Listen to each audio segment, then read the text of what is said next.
Debbie? Yes, sir. We are ready to begin. Okay. Well, great. So I'd like to call the meeting to order. I apologize for our technical difficulties tonight, but I would like to let you know that President Vengadaswaram is excused. She's out of town, and Director Daniels is unable to join our work session, but will be joining us for our board meeting tonight. So at this time, I'd like to call upon Dr. Watts to please begin tonight's work session. Absolutely. Thank you, President Vengadaswaram, members of the board, staff, community, and friends. Tonight we are proud and excited to share one of our most important aspects of this organization, which is as a practicing quality learning organization. We certainly want our students to learn, and in order for our students to learn more effectively, our adults have similar opportunities to learn and grow as professionals. So tonight, I will call on Mariah Martin, our Chief Human Resources Officer, and team, led by Kathy Lindowski, Director of Teacher and Leadership Development, and Kim Cushman, Assistant Director of Classified Development, to provide us with the Professional Development Annual Report update. Mariah, the floor is yours. Good evening, members of the board, Dr. Watts, Ms. Howley, and our community. We are excited to share with you a professional development report, and this is going to be a really exciting one because we're going to talk about the highlights from the 18-19 school year and also set the goals for the 19-20 school year. So we're going to cover 2 years at one time, and we'll make sure that we walk through and share all the wonderful successes and the great things that are happening around equity, excellence, and community. And so I'm going to hand it over to Kathy Lindowski, our Director of Teacher and Leadership Development. Thank you, Mariah.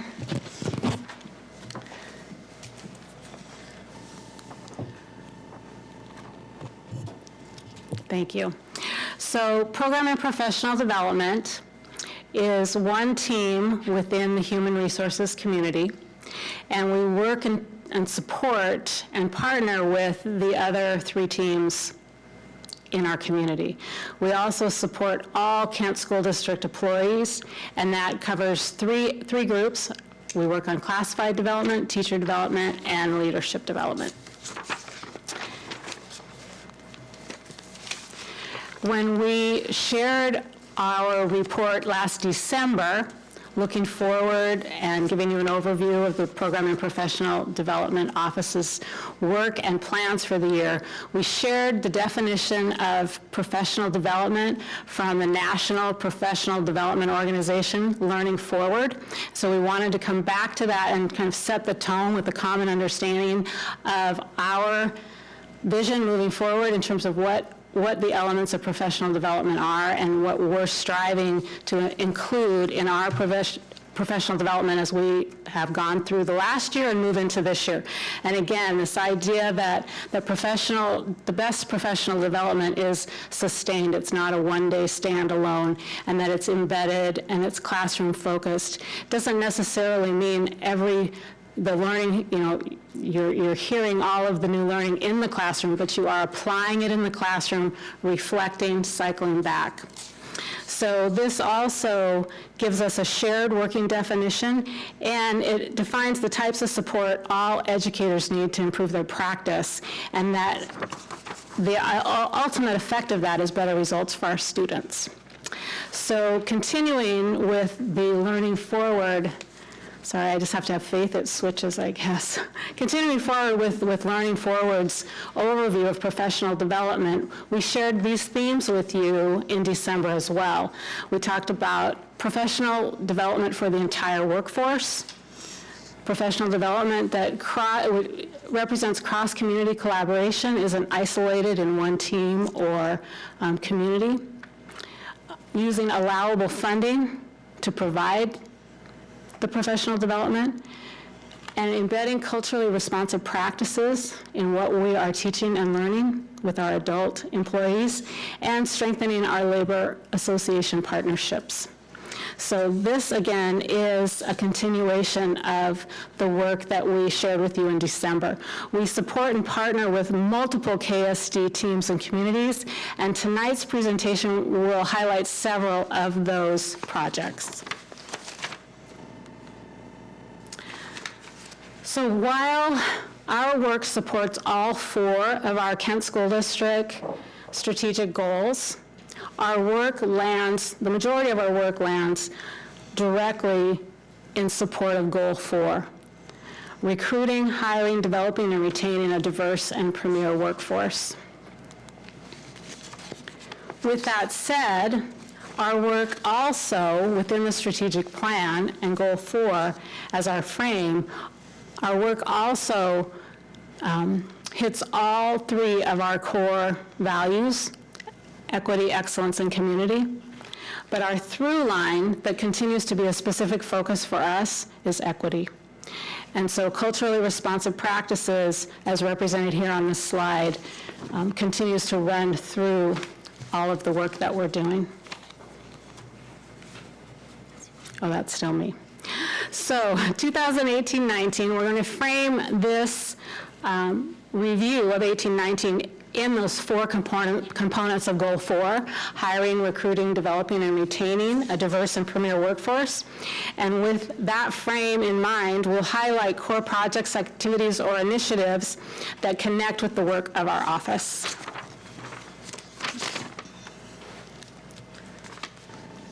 So the first area that we really want to focus on, recruitment, recruit and diverse and premier workforce.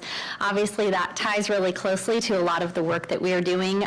Specifically, it's a part of the teacher recruitment that we work with our Class to Cert program. Some of the work that we really focused on over the past year was how to expand our current pathway options to reach more staff, and what pathway options really did our staff need. Where was the education level, where was the interest, and so we did a lot of work in kind of developing and laying some foreground on that, as well as additional pathways. We've had ELL and library, that actually, the first cohort graduated this year with ELL and library, but what other needs areas could we really meet? And expanding our university partnerships. And so we know that this is a good thing. We've laid the groundwork with Antioch, but where can we go from there? Our new teacher mentor program is also a recruiting tool for us, and that leads us into our hiring, our recruiting. We hired 156 first-year teachers, and we worked with 56 second-year teachers last year. And one of the things that we did is we kind of reflected on these areas is we also kept in mind last year as we worked our priority initiatives within Goal 4. So this checkbox that will appear on each screen of the 4 components of Goal 4, just is for us cross-checking which priority initiatives this connects with. So when we talk about hiring a diverse workforce, our recruiting leads right into that. And again, we hired 156 year 1 teachers, and we continued to support 56 year 2. We had 5 full release mentors and 53 colleague mentors. Those are mentors who are in a building with a teaching position, and they typically support year 2 teachers. We had our new teacher mentor program in terms of supporting our hiring practices. They were able to support, we had an extremely high number of conditional certificated teachers, and they provided additional support for them, as well as additional support to our inclusive ed department, as well as inclusive ed new hires, and some hires that weren't necessarily new but needed some support. One of the things that we did around hiring last year was we established and strengthened, really shored up our BEST stakeholders group. BEST is the Beginning Educator Support Team, and we receive a grant to support our new teacher mentor program through OSPI every year. Part of that grant includes having a stakeholders committee with a wide range of district representatives. And I bring this up with this slide because our stakeholders team really focused. We have Washington State standards for beginning educators for induction through the BEST program, and we focused on the very first standard, which is hiring. So that's why I bring this up here, and we'll talk more about that as we move through the slides. But the whole idea, the theme that runs through the BEST stakeholders meetings from the very beginning is this idea of collective responsibility, that it is all of our responsibility throughout the district to support our novice teachers and in turn support their students. So we also, in hiring, we hired and we trained 238 new teachers in TPEP, Self-ID and TPEP. So that number is higher than our year one teachers because many people we hire come from other districts or have some experience. And we also trained 20 new administrators with Self-ID and TPEP through our training program and bringing them on board. Okay. There we go, and these are the priority initiatives that cross intersects with. So when we talk about developing a diverse and premier workforce, we're going to highlight, we're not going to read through all of these because we know you can read and you have some additional details on your slides, but we're going to highlight a couple. And one of the ones that we want to highlight is Puget Sound ESD. We provided Melissa Laramie's group and Dr. Watts coordinated a 3-day training through PSESD on coaching and leading for racial equity. And that was, this room was full of district leaders, cabinet members were invited to that as well. And that was a springboard into some of the work that's happening this year, and we'll make that connection as we move through. But this was work that helped us as a district define racial equity. It also helped develop skills to have very difficult conversations and really have honest conversations with one another and with our peers. Oh, yes, and you have the equity lens and the equity agreement at your table. We did a lot of work around the equity lens and the equity agreements. The equity lens is a bookmark, and it's 4 or 5 questions that is meant to be a scaffold that we use when we're making decisions, whether we're thinking about programs, activities, policies, procedures. Is there anyone that this decision is going to exclude from an activity or have a negative impact on? If so, what can we do to mitigate that, and how might we amend that decision or not make that decision? And so the bookmark is meant to remind us that we need to think through these questions every time we're having those discussions or having those reflections or making those decisions. And then eventually these questions become automatic and we don't need this scaffold, this support. It just becomes part of how we think, which is an equity-based practice. Now, one of the things we just talked about in Equity Council for Kent School District is, have we done enough training on how to really bring the equity lens to life, or have we handed it out and had some conversations? Has it been enough? How is it being implemented? We don't want it to be, I have the equity lens, it's a checkbox. So we're cycling back, again, not a one and done. The equity agreements are on the back of a trifold card. These are table tents that go on the tables for the last year and a half. One side, best practice, research tells us that highly effective organizations have a common mission and common goals, common values. So we have those on one side of the table tent. Research also tells us that the most efficient groups have norms, and these are research-based norms. And then developed through OSPI with Heidi Schillinger, who is the founder of Equity Matters, and the work of Glenn Singleton, author of Courageous Conversations. These equity agreements have been adopted by all 3 of the state instructional frameworks, and so they're being taught in the new administrator training, and so we're using them with our leaders, and we've done work training our leaders on how to use that, and we see it trickling down into the schools. Leaders are using these in their buildings. Another portion of development, the Equity PD series that we've been working on, and I'm really excited about this and how many different things that we've been able to enroll this year. We've brought on various trainings such as understanding equity in your role for both certificated and classified staff.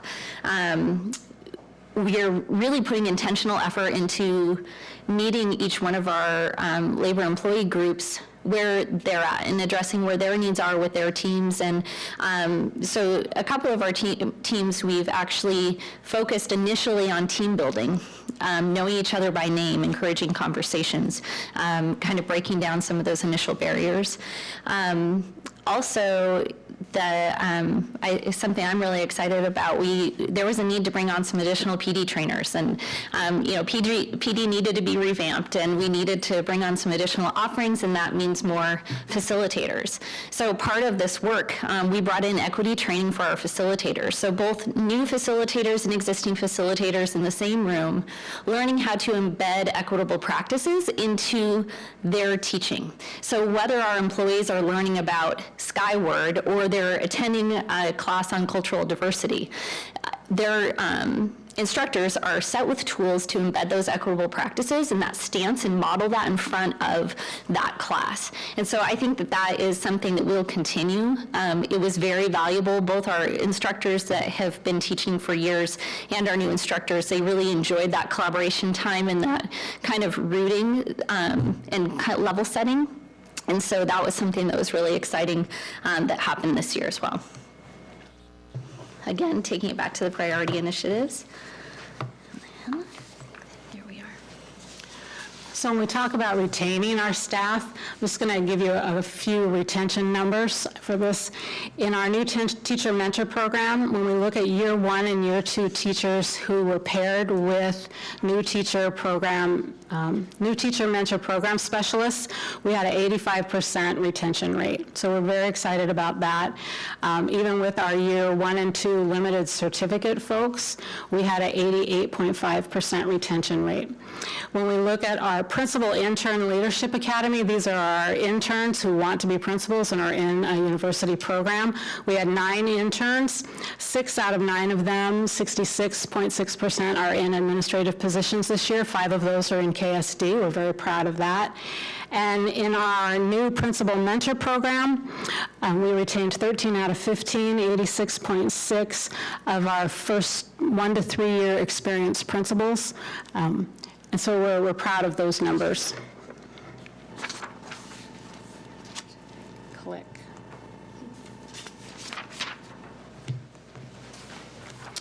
As we reflected on 1819, we went back to the definition of professional development from Learning Forward and really wanted to stay true to best practices and think about how did we do, where are we going, are we on the right track? And we looked at our work through the lens of the 7 standards for professional development from Learning Forward. And again, Learning Forward is a national and internationally recognized professional development organization. It's the only organization that works exclusively on educator PD. So the standards are in these 7 categories: learning communities, leadership, resources, data, learning designs, implementation, and outcomes.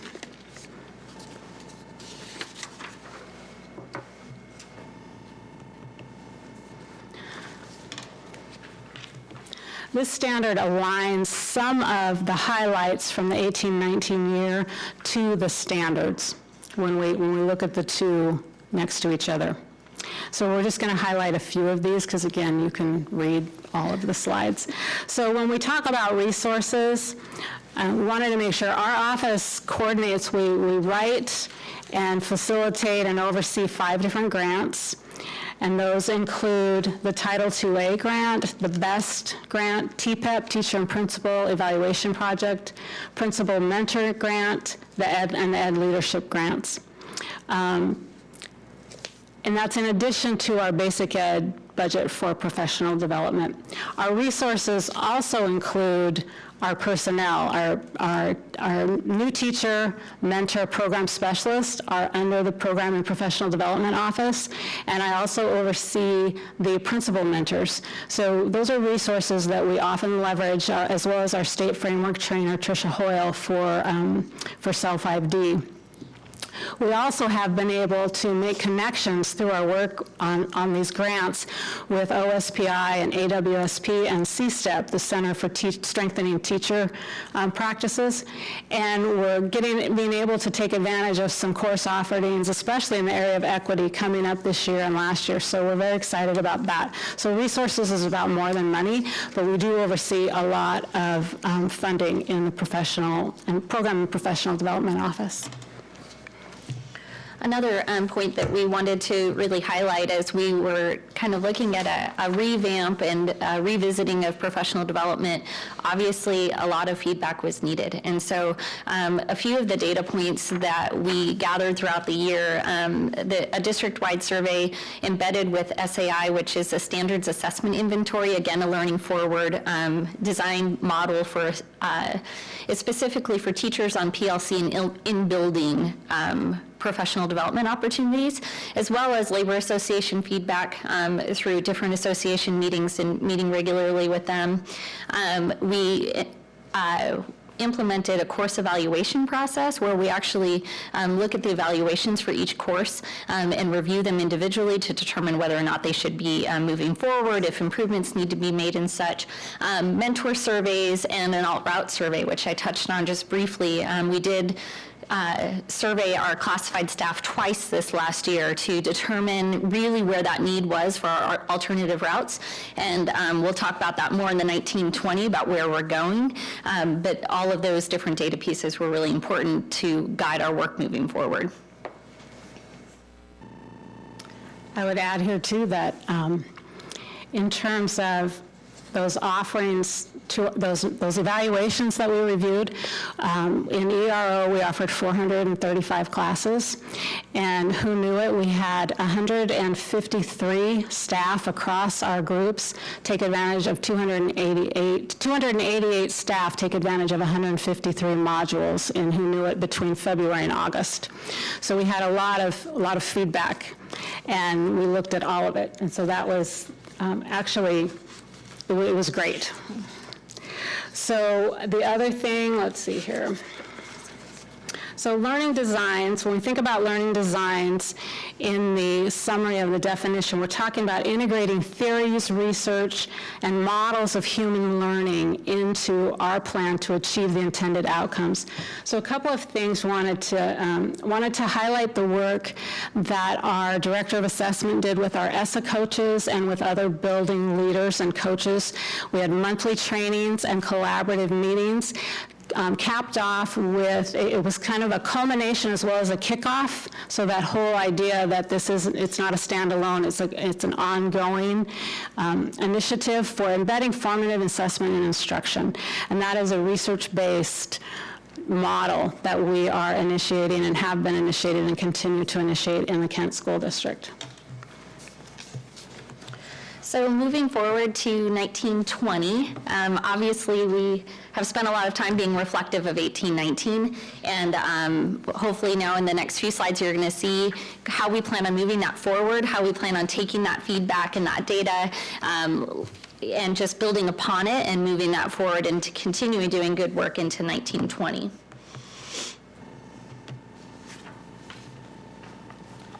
So talking about the mentor team, so this year our mentor team, after recruiting, we ended up, our Kent School District hired 109 first-year teachers, and we had a big number last year, so our roll-up and our year 2 teachers that are being supported, we have 118 year 2 teachers. So that, our 5 full-time mentors are pretty busy, as well as 64 colleague mentors supporting those. We are taking our work, focusing with the best stakeholders team, focusing on hiring deeper. We've narrowed down our area that we have room for growth in, and that is about beginning teacher placements. And so we're starting to look at challenging contexts that new teachers find themselves in. And I'll talk more about that as we move through. So now we get to talk about that expansion of the Class Cert program, which I'm not excited about at all. So as we were pooling our staff, we had nearly 100 people reply that they're interested in becoming a teacher. It's really exciting. We just did the summary briefing for our Alt Routes grants, and in that summary briefing, we really identified that we have an existing workforce of paraeducators and classified staff that is more diverse than our teacher workforce. And so by growing our own, we're not only obviously advancing them into teacher placement, but we're also diversifying our workforce and our teachers, which is awesome. So we even pooled them on our top 5 languages spoken and other paraeducators that speak those home languages of our students. Great feedback. Some of the things that we learned is really 50-50 of people who have an Associate of Arts degree and people that have a bachelor's degree that are interested in the program. So this year we're excited to be rolling out a Route 1, which is for those with an Associate of Arts degree.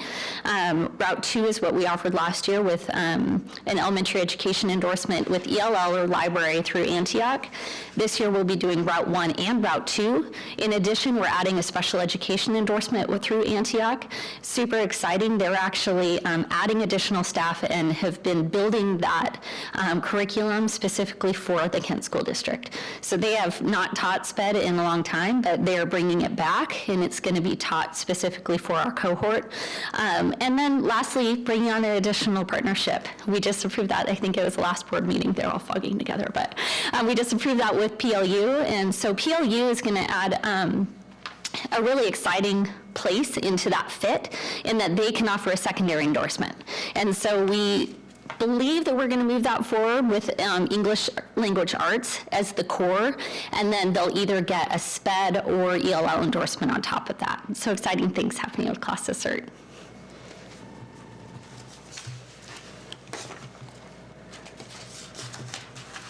Again, bringing it back to the priority initiatives. So another piece of looking through that implementation lens, our Plan, Do, Study, Act work has been going on year-long. We started, some of our schools were already doing this work, but we really started formally addressing it over multiple leadership team meetings. Our teaching and learning department has the lead on that.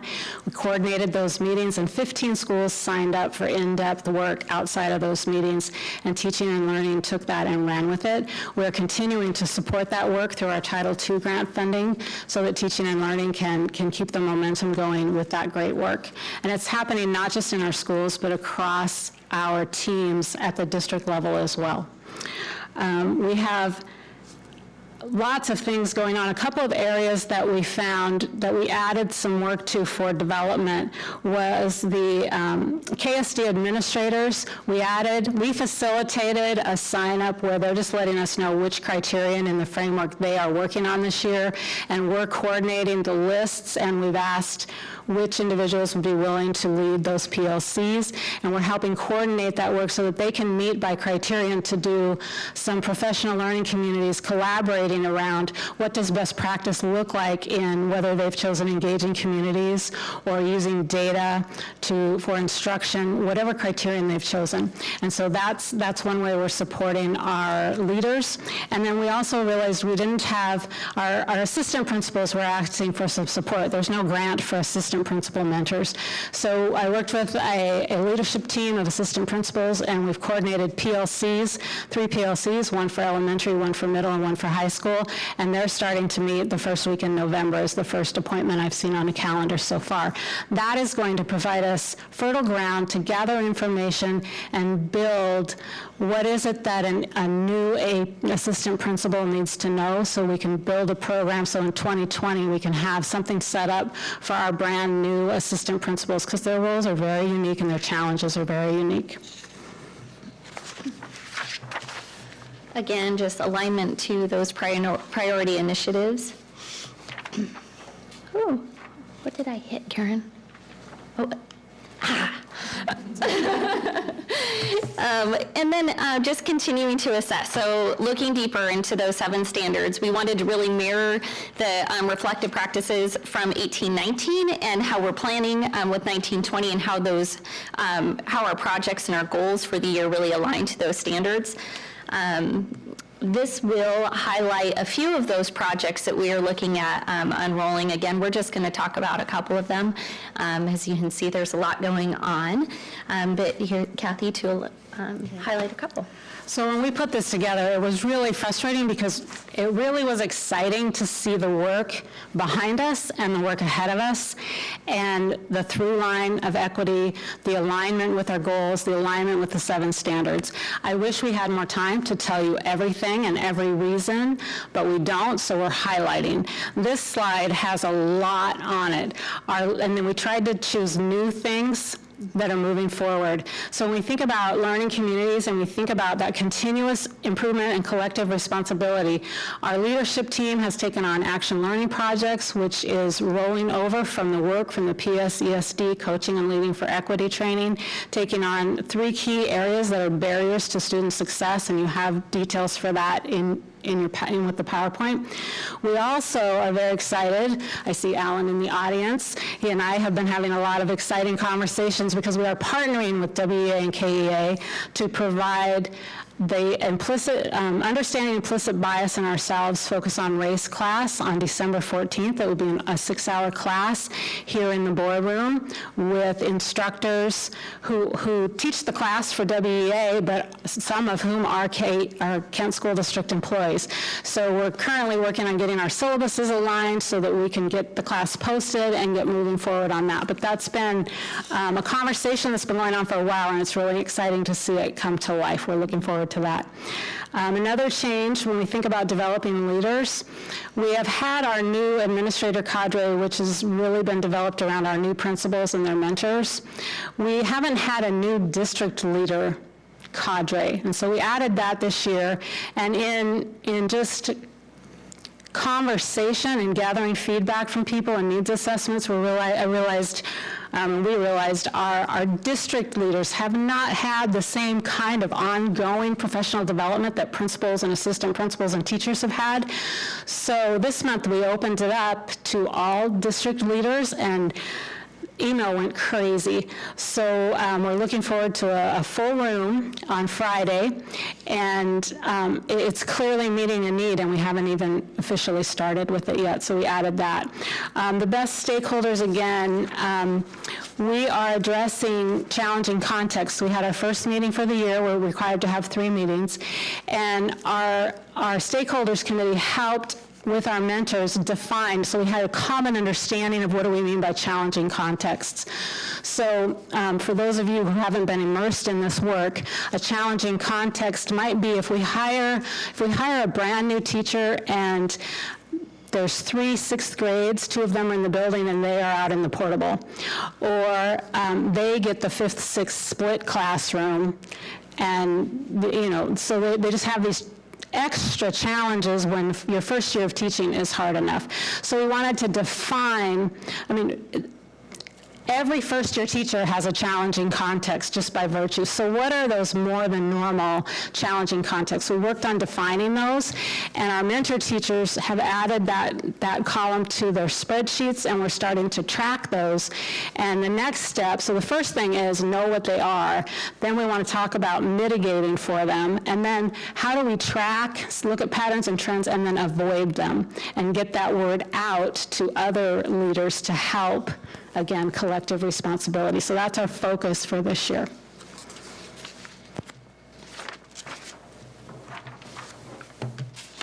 Okay. So that was a look back, a look at the present, and a look forward. Our goals this year are to continue to focus on equity as a through line, to strengthen up our processes and our systems, and improve our reporting capabilities. We appreciate your support and your participation because this is collective responsibility, but we are thrilled to take the charge in that responsibility. Thank you. Oh yes, questions. Thank you. Lots of excellent information there. So any questions from Karen?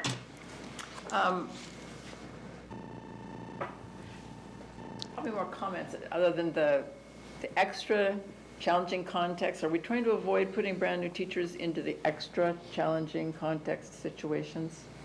We hope so, but we really want this to be a public conversation. There may be situations where beginning teachers are put in challenging contexts without a new principal or any principal even realizing that's what it is. I don't know, but that's what we need to start tracking. And then how do we not only mitigate it with whatever we can do, but how do we share this information with all of the leadership team so there may be some ahas, or people can share their ideas of how they approach that, and we can reduce that and raise awareness. And Karen, there are some allowances in the CBA. I was looking for Alan because our first-year teachers are not supposed to have split classes. Yeah. So we do limit in the CBA already, but I think continuing to think about what are those challenging contexts that maybe we don't see right offhand and really identifying it together. I really appreciate what I'm hearing, the fact that you're really surveying the staff members and thinking about what their needs are and looking at their needs and really trying to address those. I'm very impressed. Thank you. That's it for me. Great, thank you, Ross. Yeah, just questions on this. You call it Class to Cert program, and just think you mean current classified staff that want to become certificated staff. What's that typical path? Where do they start, and then where do they want to end up that we've seen? Well, so we've had one cohort. I'll come over to the mic. Sure. I was just going to speak loud, but we've had the one cohort so far, and it is designed for people who had a certain basis of education that but it could be in anything. It could be in engineering, or it could be in education. But it takes everybody who's at that certain education level and gets them to a teacher certification as well as an option of a master's degree. So most of the Antioch cohort opted to get their master's degree and to continue on. We did have 100% higher rate, and so it's one of those, it's like a direct pathway for sure that will happen. So by expanding it, we're also adding now people who have an associate's degree. So this will be a 2-year path that they'll be earning their bachelor's degree and their teaching endorsement.